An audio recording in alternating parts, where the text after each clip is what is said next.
Next up, the New York Giants. They're the only team standing between Washington and 7-2. Back to a 1:00 kickoff. First time in 3 weeks, Danny. This is, I guess, what the bad teams do. The regular folk, the peasantry. They play the Giants at 1 with Chris Myers on the call. So you're getting that treatment this weekend for the final game, essentially, in the 1:00 window. But Washington is a heavy favorite, as you'd expect, again, on the road. And if they cannot have a letdown, it stands to reason they should be able to go in New York, handle their business, come back to D.C. for a huge game against the Steelers with a chance at their best record midway through a season in my lifetime. The Giants are not good. That's at the core of this.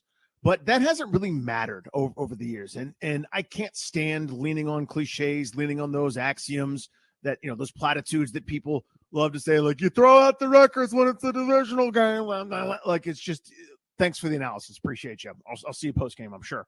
But that's been the case here with these two teams. It sort of hasn't mattered whatever the circumstances are. The occasional Giants throttling of Washington, I think, kind of is the exception. But for the most part, no matter kind of where these two teams are, it's like this weird rock fight, kind of a pushing contest between the two. And it's always closer than probably it should be one way or the other.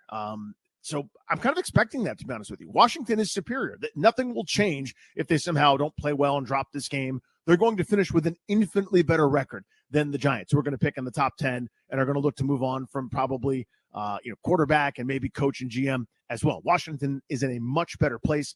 They are favorites, and they should be, but just something about going up there or something about this matchup, it always seems to be a quote-unquote weird game. The Commanders have not started a season 7-2. Well, I should say ever, as the Commanders, if I want to be technical. That's fair, yeah. Washington has not been 7-2 since 1996. Still kind of weird for me to play that game and pretend like the Commanders did it.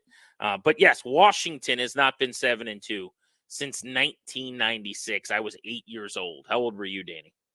1992. That's 13-year-old Randy Douye right there. I ended up turning 13 that year. Come on, man. Yep. 7-2. That was the last time. You wouldn't think it'd be that hard just to get off to a really good 9-game start. The schedule so many teams have done way. it. So many teams have done it. It's my bit with the Wizards and 50 wins. I go, it's not even that big a deal. Like, no, there are no 7-2 trophies in anybody's case. That's nobody has when any they sort get of celebration. To 7-2, if they beat the Giants, it's not like we stopped the season for a celebration. It's just something that's not that difficult to do that they haven't been able to do. It's them and pretty much, I would imagine, nobody else. Yeah, incredible first half, and that's it. I said they were heavy favorites. I'm sure there's somebody in a real market where there's a good team, like Kansas City or something, who's saying heavy favorites. They're only favored by 3.5. There's nothing heavy about that. Mm-hmm. I mean, 3.5 for Washington on the road is a gigantic number. Like, that's not territory we've been in a long time. We're in an era now where I believe you get 2 points for being at home just about. So what that tells you is that essentially odds makers think Washington's 5.5, 6 points better than the Giants at a neutral site. Tells me they're not completely buying in yet either necessarily.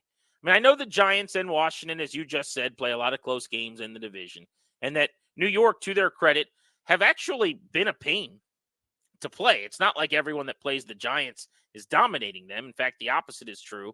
They played the Steelers to a one-possession game. They did get blown out by the Eagles, but remember, they were really close with the Bengals. Probably would have won that game if they didn't miss 2 field goals. They beat Seattle. So they could easily be 2-2 in their last 4 games against some decent football teams, which I get.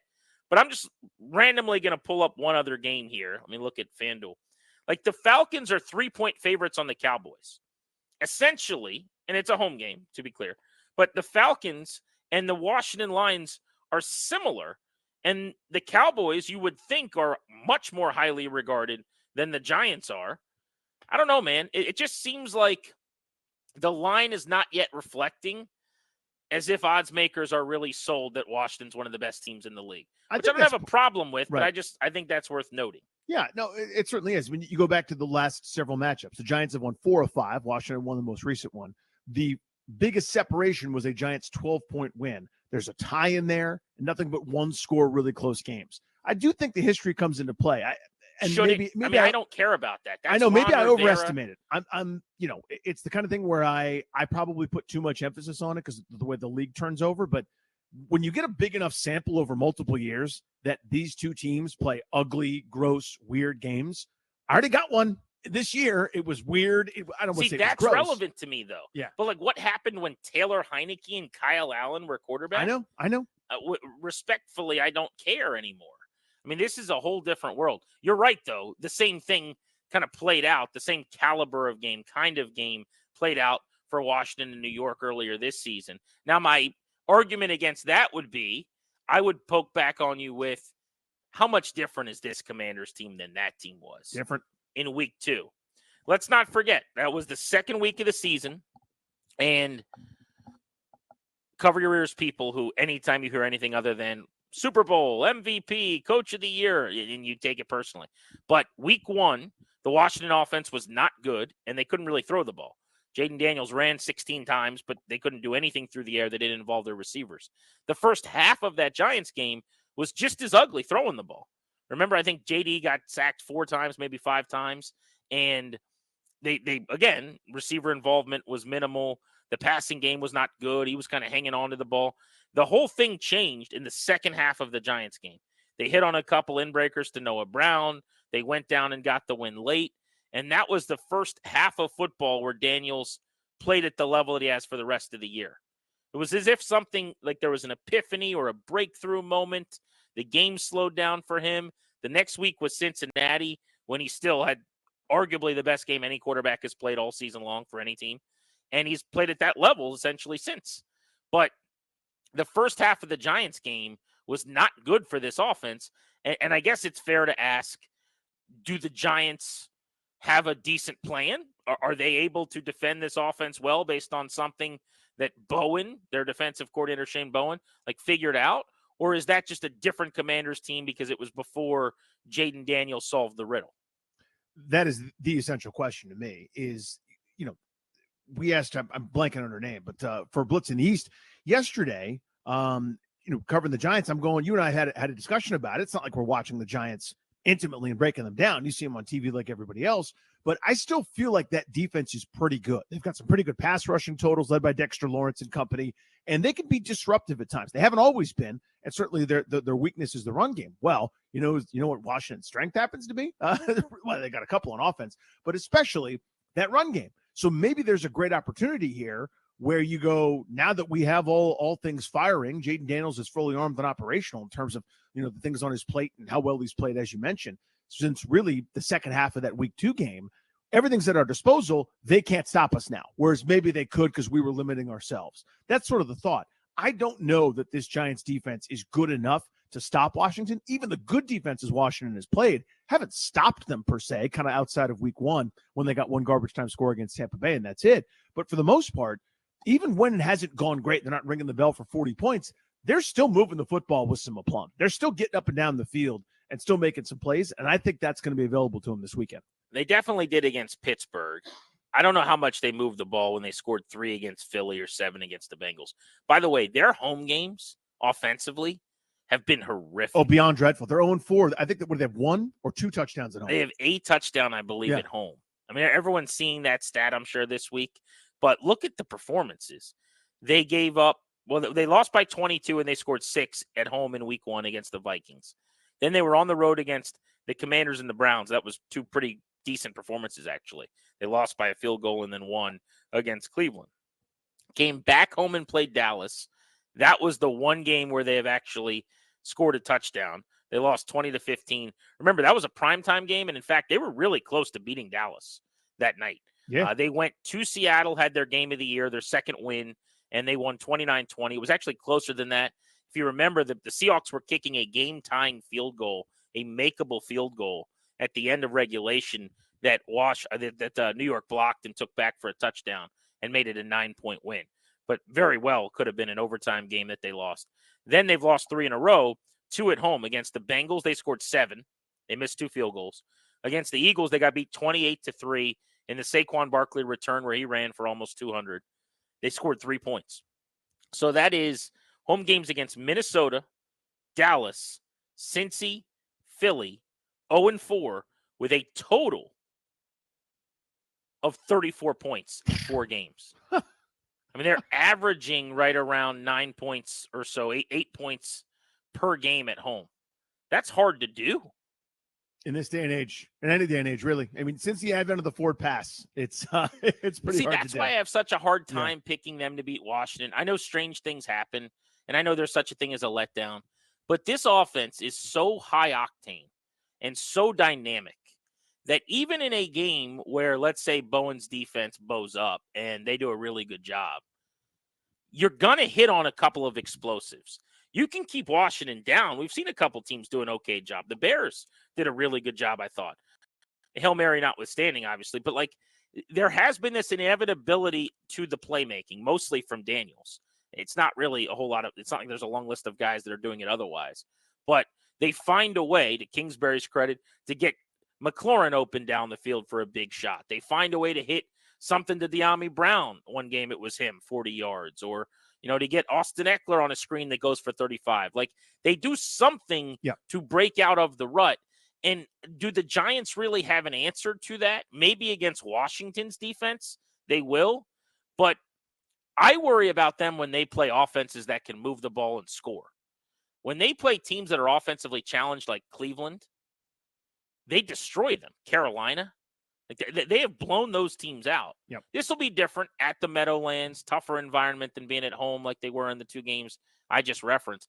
But I think any matchup where you're going into a battle with Washington with a bad offense, I mean, you're slapping in a boxing match, right? You are bringing the wrong weapon to a bigger artillery fight. I think that's a good analogy there. I mean, again, I'm going back that the ghost of week 2, and maybe, again, it's not fair because your point is correct. These are different teams. Both are playing better. The Giants, not their better isn't quite as better as Washington's, if that turn of phrase makes sense. I was going to say, how much better are the Giants than They're slightly better, but more better, but less better than more better. They're playing slightly better football at times than they were maybe at that point in the season. But now there's more swirling around. I mean, I always think about this. I said this before the Carolina game. I always feel like teams in this spot are looking for a reason. And what I mean by that is you're looking for a reason either to say, okay, we're in this one, and then you get frisky and you get the nobody believes in us. You do what Cleveland did this past week, right? Where you get that dead cat bounce for a team whose season is lost, but they're so overjoyed and they're there, they're in it, going toe-to-toe with a really good team like Baltimore that they feel themselves and have a great game. Then there's the Carolina corollary where they're looking for a reason to go the opposite direction. You stomp them, you do something special early, that's it, screw this. It's just human nature, right? I think a team with everything swirling around them like the Giants have, they're looking for a reason. So if you give them a chance, they'll hang around and they can be frisky, and you can, end up in one of those heated one score type games. But if you do something, if you dominate early, they'll give up. And that's kind of how I've, so that's interesting. Well, similarly, one thing I was thinking about with this game, and I think it's kind of the same thing you're saying. The fact that you're going to their building this week, I like. Because they've got this growing now ground swell where they're mad at the GM Shane, where they're upset with the head coach Dable, and they want blood. They want Daniel Jones benched. And I think Daniel Jones is kind of proven at this point that he's not the guy, that they're going to go in a different direction. But he has also not been a problem necessarily for them. He hasn't been the answer. But like going to Tommy DeVito or Drew Lock is not going to make them a contender. It's not like Daniel Jones is holding them back. Having said that, though, you hear that. Like you turn on any kind of Giants coverage this week, and that will be one of the big storylines. We were told yesterday by Charlotte from The Athletic when she joined us that, that's the biggest story right now is we're grilling Dable. We're asking if they're going to make a quarterback change, and the answer, again, is no. I bring this up to say you go 3 and out on that first drive. Mm-hmm. You come out and you run the ball for 0 on 1st and 10. And then, 2nd and 10 is a 4-yard screen or whatever. And now it's 3rd and 6. And can you imagine if you misfire or there's an incompletion or a batted ball, and you've now been 2 and out twice, and Daniel Jones is 1 of 3 for 6 yards or whatever? Like the Boo Birds will be out. If you're the Giants, and we can relate to this, I think, because this has been Washington for a long time. You'd almost rather be on the road at this point. And it's part of the reason why I bet they played better on the road. 100%. You feel that pressure. You feel the the tense nature of the crowd who's waiting. The other shoe number one has been on the ground for some time, and they are watching shoe number two descend towards pavement. You know what I mean? Like, everybody knows, everybody's so mad. This isn't working. You know it. You're a human being. You're aware, but you could talk about eliminating the distractions and all the cliches and saying all the right things. You're a human being, dude. You can sense the anger and vitriol and frustration and irritation from tens of thousands of people that are just looking for a reason. There's that phrase again, to yell at you and express their displeasure. It's their hard-earned money, and they feel like it's your fault somehow. You're going to feel it. You're going to hear about it.